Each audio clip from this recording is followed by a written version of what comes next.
तो दोस्तों कैसे हैं आप। मैं संजय गुप्ता। दोस्तों जीवन में हमेशा कुछ ना कुछ सीखते रहना चाहिए। कहते हैं कि सीखी हुई चीजें कभी भी बेकार नहीं होती।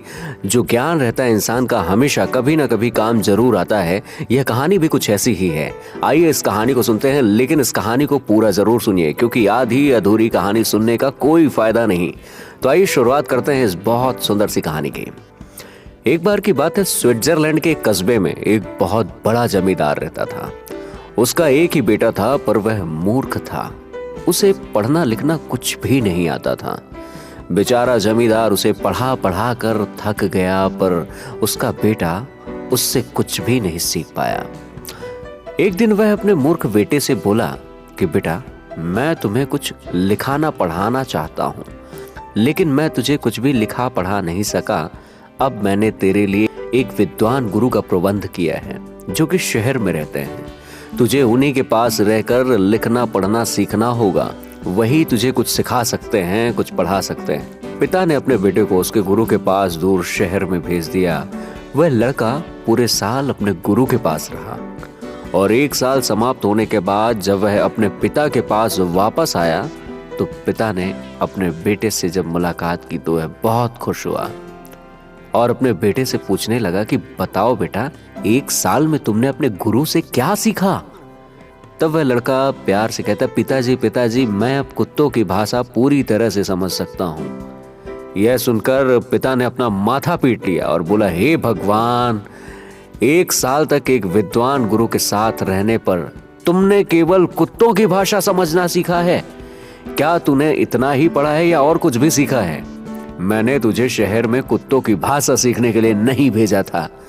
उस जमींदार ने अपने बेटे को फिर से एक नए गुरु के पास पढ़ाने के लिए भेज दिया और जब वह एक साल बाद खुशी खुशी अपने घर वापस आया तो पिता ने उससे पूछा, बेटा, इस बार तुम एक साल में क्या सीख कर आए हो? तब बेटा कहता है कि पिताजी, मैंने इस बार पक्षियों की भाषा सीखी है। और इतना सुनते ही उस जमींदार का क्रोध 7वें आसमान पर चढ़ गया। वह गुस्से से बोला, ओ मूर्ख, तूने इतना मूल्यवान समय और ढेर सारा पैसा केवल जानवरों और पक्षियों की भाषा सीखने में बर्बाद कर दिया। शर्म नहीं आती तुझे? दूर हो जाओ मेरी आंखों से, और मैं तेरी मनहूस शक्ल भी नहीं देखना चाहता।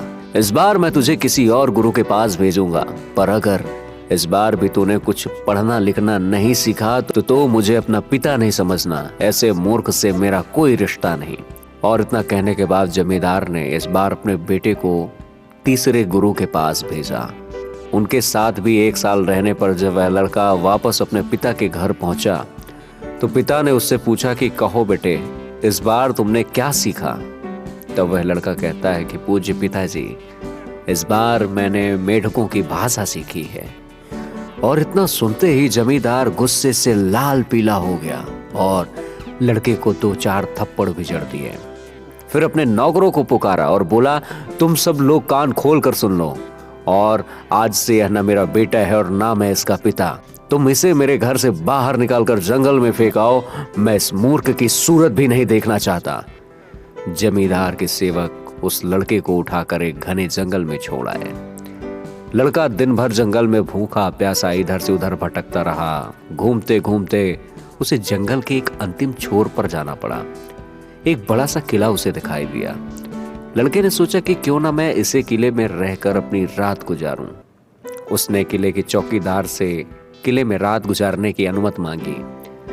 चौकीदार ने उसे किले के मालिक के पास भेज दिया और मालिक ने उस लड़के को देखकर कहा कि मैं तुम्हें इस किले में रात गुजारने की अनुमति तो दे दूं, पर इस किले के निचले भाग में कुछ जंगली कुत्ते रहते हैं जो आदमी को चीर डालते हैं। अभी थोड़ी देर पहले ही उन्होंने एक आदमी को मार डाला।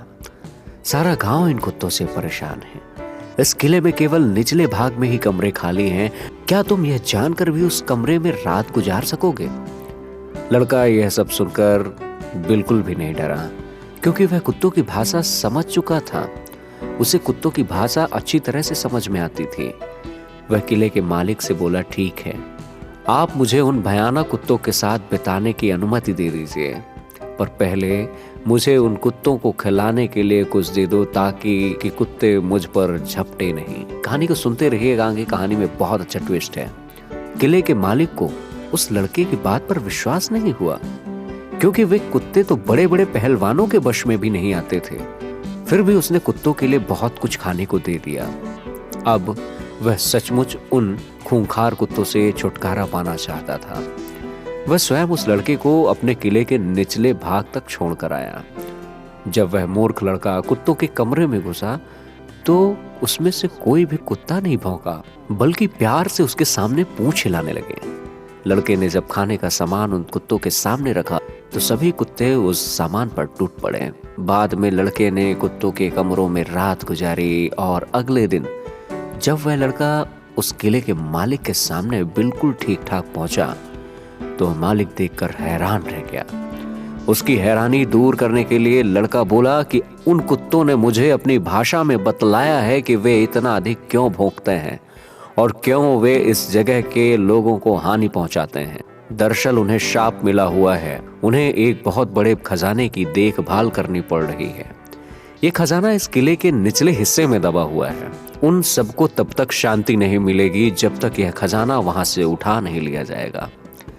अब किले के मालिक को उस लड़के की बात पर बिल्कुल भी विश्वास नहीं हो रहा था कि इतने भयानक कुत्ते ऐसा कर सकते हैं, लेकिन उसके बावजूद वो बोला, ठीक है, मैं तुम्हारी बातों पर तभी विश्वास करूंगा जब तुम वह खजाना खुद ऊपर उठा कर लाओगे। वह लड़का फिर किले के निचले भाग में गया और कमरे के फर्श में नीचे एक बड़ी सी पेटी उठाकर ऊपर लाया। यह पेटी बहुमूल्य हीरे जवाहरात से भरी हुई थी और किले का मालिक इतना सारा खजाना देखकर बहुत ही खुशी हुआ। उसकी खुशी का कहीं ठिकाना ही नहीं था और उस मूर्ख लड़के को अपना बेटा बना लिया।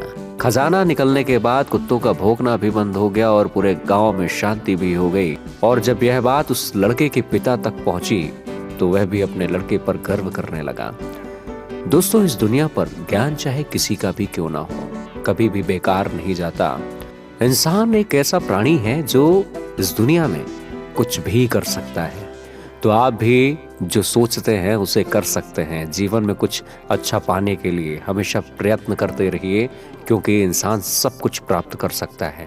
बस अपनी सोच, अपनी लगन, अपनी मेहनत कभी बंद मत करना। ये कहानी पसंद आई हो तो इस कहानी के लिए एक लाइक, कमेंट और शेयर। मैं हूं आपका दोस्त संजय गुप्ता सतना।